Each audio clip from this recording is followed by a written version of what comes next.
En ce début d'année 2020, même si la bataille des retraites fait rage, la CFDT n'a pas oublié l'essentiel. Depuis 2014, la CFDT œuvre pour faire de la branche le nouveau pivot social dans un environnement concurrentiel de plus en plus important. Un sujet majeur aurait dû être traité dans le cadre de la branche, la négociation sur les classifications et les rémunérations. Véritable cœur du réacteur du système social de branche, cet accord aurait dû être le rempart aux velléités de dumping social de certaines entreprises. Et il faut dire que le travail militant avait été important, permettant d'élaborer un cahier revendicatif métier par métier. L'énergie consacrée par les équipes négociatrices avait permis d'aboutir à un accord porteur de droits nouveaux pour l'ensemble des salariés de la branche, statutaires et contractuels. Avec cet accord, tout le monde était gagnant. Une situation manifestement intolérable pour ceux qui conçoivent le syndicalisme par une logique de marketing masqué par les atours de valeur et qui considèrent que l'absence de droits et la multiplication de la désespérance sont autant de garanties de conserver une base militante captive. Ne jamais faire le bilan de ses propres actions et toujours promettre une nouvelle révolution. Un credo irresponsable que nous rejetons.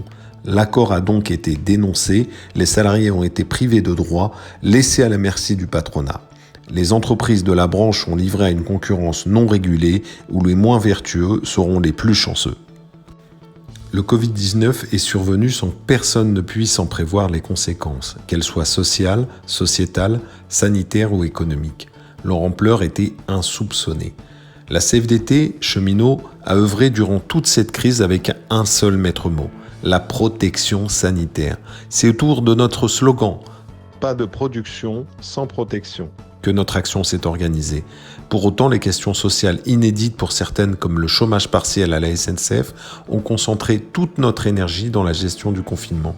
La reprise d'activité prévue est au cœur de notre action au moment même où nous rédigeons ce rapport d'activité. Alors que retenir de ces 4 années ? Des victoires de la CFDT ? Elles permettent de faire comprendre aux cheminots que le syndicalisme de proposition est la seule issue possible pour eux dans ce monde de transformation. La victoire de la CFDT au Conseil d'État pour le maintien des allocations familiales supplémentaires en cas de transfert en est une illustration. Le gouvernement devra revoir sa copie et réécrire son amendement en conséquence. Mais ce n'est pas tout. La transformation de la CPRP en caisse de branche récompense les jalons posés par la CFDT 2 ans plus tôt et permet d'entrevoir une issue positive, porteuse de droits nouveaux pour les cheminots dans le cadre de la négociation à venir d'une prévoyance et d'une complémentaire santé de branche. À ceux qui promettaient le retour à la table de négociation d'une grille de classification en reprenant le statut, la promesse aura été de courte durée.